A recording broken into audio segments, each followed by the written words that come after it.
다 같이 하나님 말씀 보시겠습니다. 구약성경 이사야서 53장 4절부터 6절까지 말씀입니다. 이사야서 53장 4절에서 6절, 우리 찾은 줄 알고 우리 한 목소리로 함께 읽도록 하겠습니다. 제가 4절, 여러분이 5절, 6절은 같이요. 그는 실로 우리의 질고를 지고 우리의 슬픔을 당하였거늘 우리는 생각하기를 그는 징벌을 받아 하나님께 맞으며 고난을 당한다 하였노라.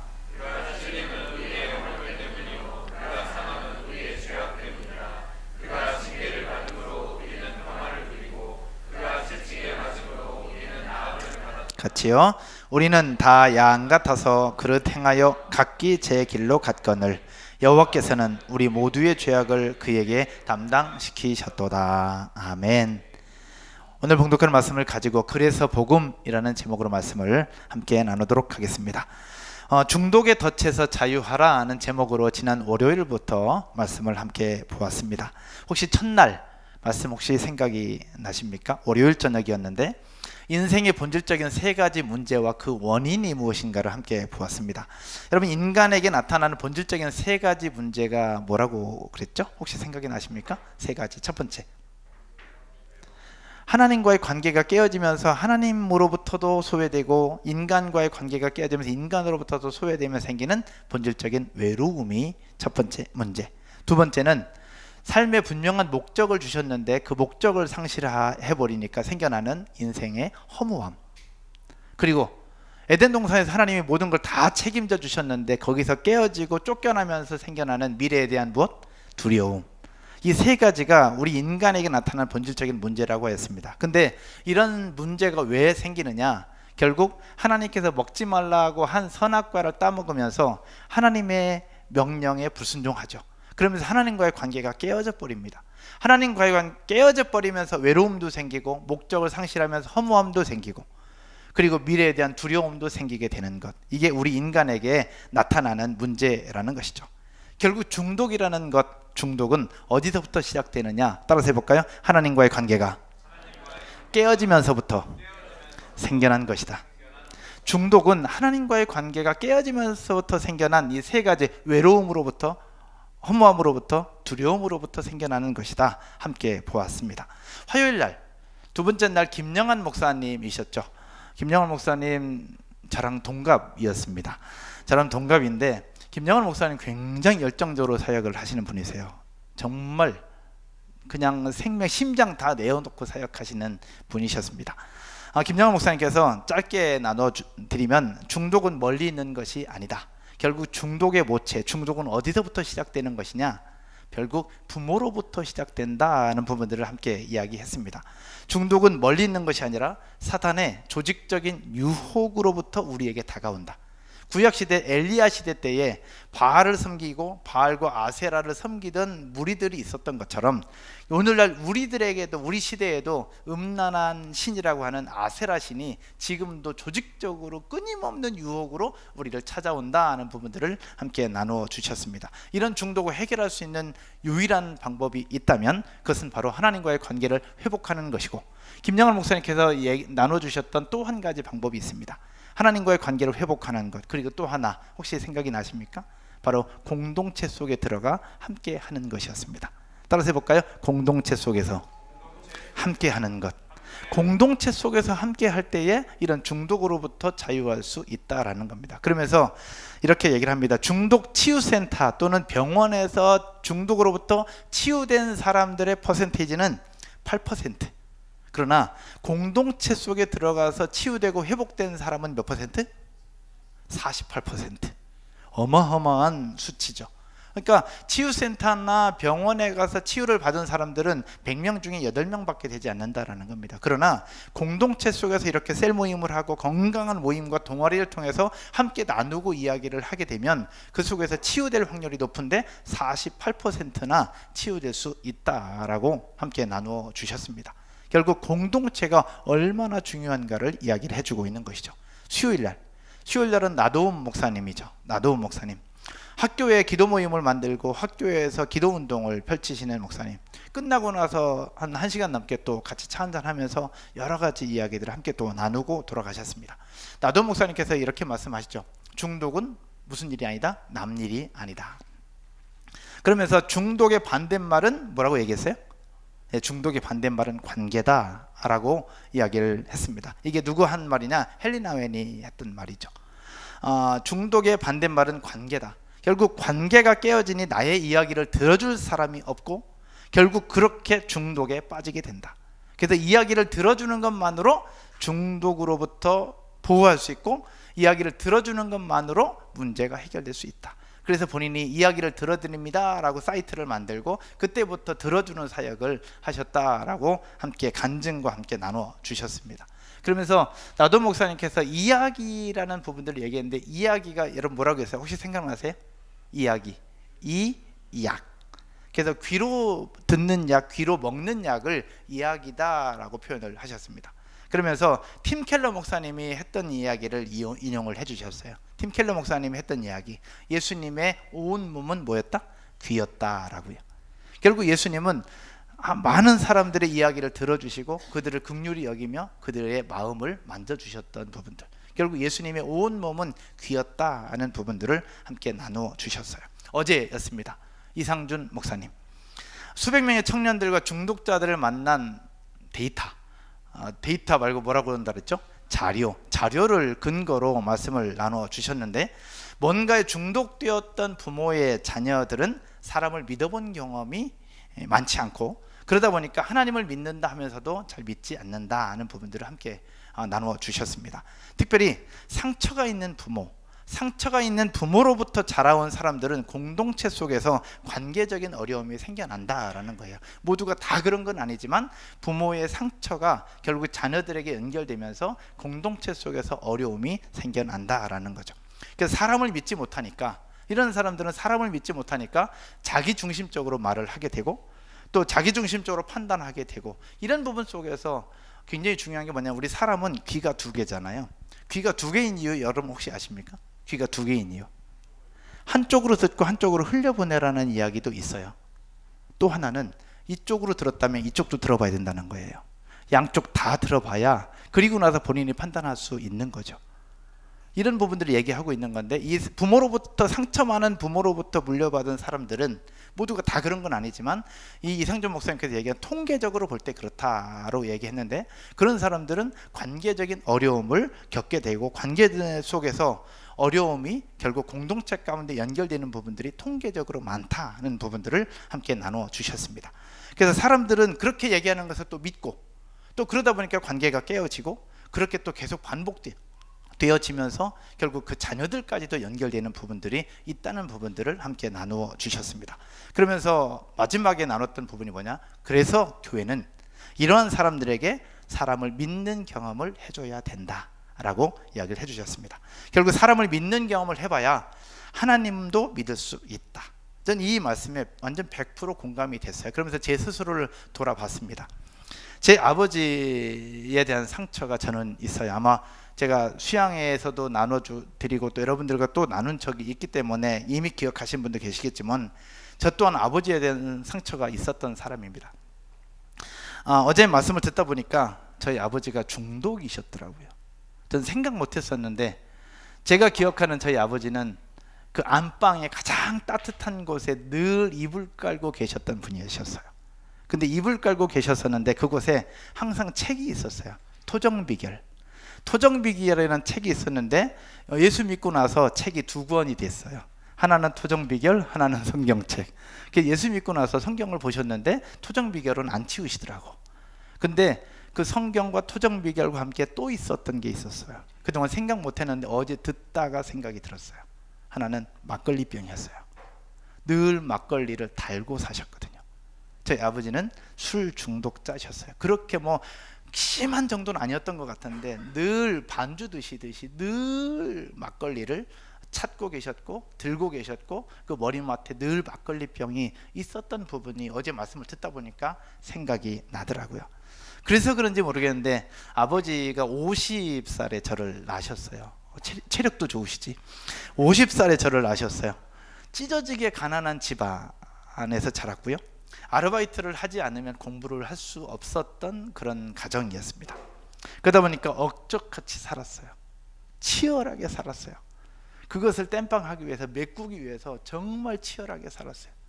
다른 사람 놀 때 저는 일을 했고, 다른 사람 운동할 때 아르바이트를 했고, 다른 사람 여행 갈 때 저는 노가다를 뛰었어요. 다른 사람 공부할 때 저는 식당에 가서 설거지를 하면서 그렇게 일을 했고 공부를 해왔죠. 근데 사회 속에서 그렇게 살았으면 굉장히 잘 사는 것 같은데, 문제는 어디서 터졌느냐? 그런 사람이 사역자가 되니까 사역도 그렇게 하는 거예요.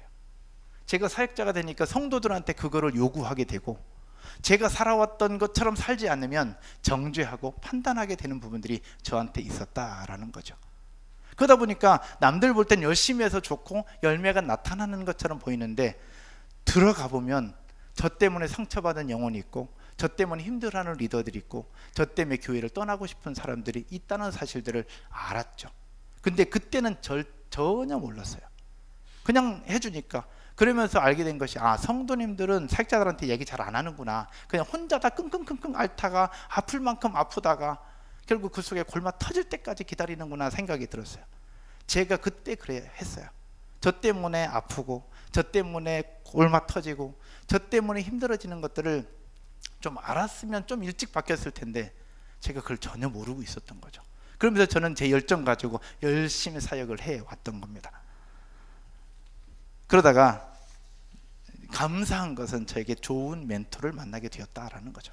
좋은 멘토를 만나서 그때부터 좋은 멘토가 저의 아버지가 되었고, 저의 형이 되었고, 저의 가족이 되었어요. 아버지하고는 한 달, 1년, 한 달, 2달, 3달 통화를 한 적도 거의 없어요. 아버지 살아계실 때 아버지한테 전화하면, 아버지 저요, 엄마는요? 끝. 그게 아버지와 나눴던 대화 전부였어요. 아버지 저예요, 엄마는요? 어머니는요? 어머니 안 계시면 네, 다음에 전화 드릴게요. 끝. 그랬던 제가 좋은 멘토를 만나면서 그분이 저의 아버지가 되었고, 그분이 저의 형이 되었고, 그분이 저의 가족이 되어주셨어요. 그러면서 사람을 믿는다는 것이 무엇인가를 배우게 된 거죠. 믿어도 되는구나, 내가 의지해도 되는구나, 나에게도 가족이 있구나, 그런 사실들을 제가 경험하게 되었습니다. 그런데 그와 동시에 하나님도 경험하게 되는 겁니다. 하나님의 사랑을 경험하고, 하나님의 사랑을 경험하고 나서 기도하는 중에 하나님이 어떤 걸 보여주셨느냐, 제 육신의 아버지가 늘 술과 함께 살았던 아버지였는데, 어느 순간 보니까 어떤 부분이 생기느냐, 저를 얼마나 사랑하고 계셨는가를 보여주시더라고요. 지금도 여기 흉터가 있어요. 새끼손가락이 있는 흉터. 이게 작두질을 하다가 제가 손가락이 이렇게 잘렸던 부분인데, 그랬을 때 저희 아버지가 저를 들쳐업고 읍내 보건소까지 뛰어가셨던 부분이 생각이 나고, 또 제가 여기가 다쳐가지고 한 달 동안 걷지도 못하고 일어나지도 못하고 할 그때에, 제가 누워있을 때 제가 교회 가고 싶다고 하니까 1km가 넘는 그 거리를 지게에다 지고 왔다 갔다, 아침에 데려다 주고 저녁에 데려오고 하셨던 그 아버지의 모습이 생각이 나고, 친구들 다 자전거 있는데 저 혼자 자전거 없다고 아버지한테 사달라고 얘기했더니 쌀을 팔아서 저를 자전거 중고 5만 원짜리 사주시고 아버지는 버스 타고 가셨던 그 장면도 생각이 나고, 제가 몸에 열이 많아서 늘 이불을 차버리고 자는 저에게 새벽마다 어머니는 기도하러 가시고 저에게 여기저기서 이불을 끌어다가 덮어주셨던 그 아버지의 손길도 생각이 나고, 그러면서 제가 그 멘토 목사님을 통해서 받은 하나님의 사랑, 아버지의 그 사랑을 경험하게 되면서 하나님의 사랑도 경험하게 되고, 그러면서 결국 육신의 아버지를 미워했던 제가 그 상처도 회복되게 되면서 결국 그 속에서 제 마음이 회복이 된 거예요. 그러면서 공동체를 돌아보니까 저 때문에 아픈 사람이 너무 많았던 거예요. 저 때문에 아픈 사람이. 일일이 다 찾아가서 미안하다고 할 수는 없지만, 그때 제 스스로를 보게 되면서 너무 미안하고 너무 속상한 거죠. 그래서 여기서 예전에 저의 모습을 아셨던 분들이 몇 분 계세요. 그분들이 저한테 하는 얘기가 이렇습니다. 목사님 많이 변했다고. 어떨 때는 그때보다 지금이 더 답답하다고. 왜냐하면 그때는 딱 칼같이 정리하고 막 했을 때거든요. 근데 지금은 정리가 필요하지만 정리 안 할 때가 있거든요. 왜? 때로는 기다리는 것이 약이 될 때가 있고, 때로는 참아주는 것이 더 좋을 때가 있고, 때로는 내가 손해를 보는 것이 하나님이 원하시는 것을 알기에 그럴 때가 있거든요. 그러다 보니까 그 속에서 하나님의 은혜를 나도 누리고 또 조금 늦어지는 것처럼 보이지만 그 속에 더 행복이 있고 기쁨이 있다는 사실들을 많이 보게 되었습니다. 여러분이 보고 있는 현재 저의 모습은 조금 변화된 모습이라는 것, 제가 변화되기 전에 봤으면 아마 여기에 남아있는 사람들이 많지 않을 것 같은, 그렇게 받은 은혜와 사랑으로 지금도 사역을 하고 있습니다. 이제는 성도들을 넘어서 이제 후배 사역자들에게까지도 제가 받았던 사랑과 그 믿음을 주려고 합니다. 쉽지 않지만 그렇게 주어 보려고 합니다. 저는 아직 부족하기 때문에 잘 못합니다. 그럼에도 불구하고 제가 받은 사랑, 멘토 목사님으로부터 받은 사랑, 김윤종 목사님으로부터 받은 사랑을 이제는 나누어 주려고 합니다. 여러분, 제가 왜 아이들 보면 항상 하이파이브를 외치는지 아십니까? 제가 아버지로부터 받지 못했던 사랑을 좋은 목사님을 통해서 받았던 것처럼 우리 교회 아이들만큼은 그래도 담임 목사라는 사람 때문에 사랑도 받고, 또 담임 목사라는 사람 때문에 인정도 받고, 또 교회 오면 목사님이 하이파이브 해주고 안아줄 수 있는 그런 목사, 그런 사람이 좀 돼보자, 그런 생각들을 가지고 노력하고 있는 겁니다. 하지만 때로는 저희 부부의 그런 마음들이 전달되지 않고 또 오해를 받을 때도 있습니다. 그럴 때는 많이 힘듭니다. 아직 부족하니까 그렇겠죠. 그래도 사랑하고 기다리는 것이 믿음이니 그것 또한 감당하는 것이 하나님의 뜻이고 하나님의 일하심이라고 저는 믿고 있습니다. 할렐루야. 사랑하는 여러분, 때로는 부족하기 때문에 저 때문에 받은 상처가 있다면, 아, 목사님 아버지가 술 중독이었기 때문에 목사님 그렇구나 라고 생각을 하시고, 때로는 이해도 해주시고, 때로는 용서도 해주시고, 때로는 제가 잘못하는 거 있으면 좀 나무라도 주시고, 저는 누군가가 얘기하면 듣습니다. 그렇게도 해주실 수 있다면 저도 건강해지고 여러분도 건강해지고 우리 더 행복한 교회도 더 건강한 교회가 되지 않겠나, 그런 생각들을 해봅니다. 할렐루야. 오늘은 마지막 날 성금요일입니다. 이번 주간 고난주간이었습니다. 그리고 다들 바쁘게 살았습니다. 근데 고난주간이 기간만이 아니라 내 삶에서도 고난주간이 아니었을까. 누가 그러더라고요. 목사님 고난주간 진짜 고난이라고. 여러분, 일주일 동안 매일 나오는 것도 고난 아니었어요? 이것도 고난일 수 있지만 그래도 잘 버티셨고 잘 감당하셨습니다. 그러나 힘들 수 있지만 이런 고난주간이 끝나면 십자가의 죽음 이후에 부활이 있는 것처럼 저와 여러분의 인생과 삶에 하나님의 은혜로 다시 회복되고 다시 일어서는 모두가 되실 줄로 믿습니다. 옆에 분들 한번 인사할까요? 예수 그리스도의 부활로 일어나십시다. 한번 인사하겠습니다.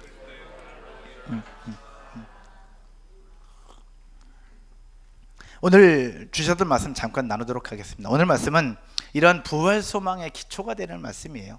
이미 유명한 말씀인데 이사야서 53장 4절 5절 6절을 한번 자막 보시면서 함께 보십시다. 그는 실로 우리의 질고를 지고 우리의 슬픔을 당하였거늘. 그는 우리의 질고를 지고 우리의 슬픔을 당하면서 돌아가셨는데, 우리는 그냥 생각하기를, 사람들은 생각하기를 그는 징벌을 받아 하나님께 맞으며 고난을 당한다, 그렇게 생각을 했다는 거예요, 그때 당시의 사람들이. 그러나 그게 아니라는 겁니다. 5절에 그가 찔림은 우리의 무엇 때문이요?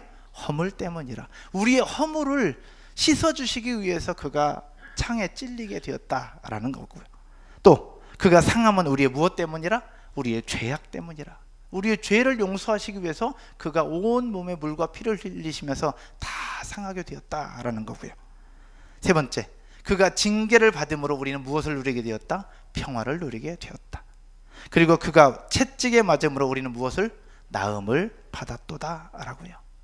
그가 채찍에 맞음으로 우리는 나음을 받았다라고 설명을 하고 있는 겁니다. 6절 다 같이 한번 읽겠습니다. 우리는 다 양 같아서 그릇 행하여 각기 제 길로 갔거늘 여호와께서는 우리 모두의 죄악을 그에게 담당시키셨도다. 아멘. 아멘이십니까? 예수 그리스도의 십자가 사건으로 모든 문제가 해결되었습니다. 할렐루야. 예수 그리스도의 십자가 사건으로 죄의 문제가 해결되면서 깨어졌던 하나님과의 관계가 회복될 수 있었던 거예요. 그렇게 서로 간의 관계가 회복되면서 아름다운 공동체를 이루어가게 되었다라는 것, 이것이 오늘 이사야서 53장 4절 5절 6절을 통해서 주시는 하나님의 말씀인 것입니다. 사랑하는 여러분, 혹시 이 시간 저와 여러분들의 모습을 한번 들여다 보십시다. 하나님과의 관계는 과연 어떠한지 첫날도 한번 돌아보았습니다. 오늘 이 시간 하나님과의 관계는 어떠한지, 또 세상 속에서 살아가는 나의 삶은 어떠한지, 더 나아가서 우리들의 관계는 어떠한지, 우리 십자가, 항상 위로 되어 있고 옆으로 되어 있습니다. 위에는 하나님과의 관계를 돌아보는 것입니다. 그러나 옆은 사람들과의 관계를 돌아보는 것입니다. 공동체와의 관계, 부부와의 관계, 자녀들과의 관계, 직장 속에서의 사람들과의 관계, 사업하시는 분들은 거래처와의 관계, 이 관계, 수평적인 관계가 무엇과 같냐? 하나님과의 관계와 같다라는 겁니다. 성경은 이야기를 합니다. 첫 번째 계명은 너의 하나님을 내 이웃 내 몸처럼 사랑하라는 것이고, 둘째도 이와 같으니 내 이웃을 내 몸과 같이 사랑하라는 그 말씀.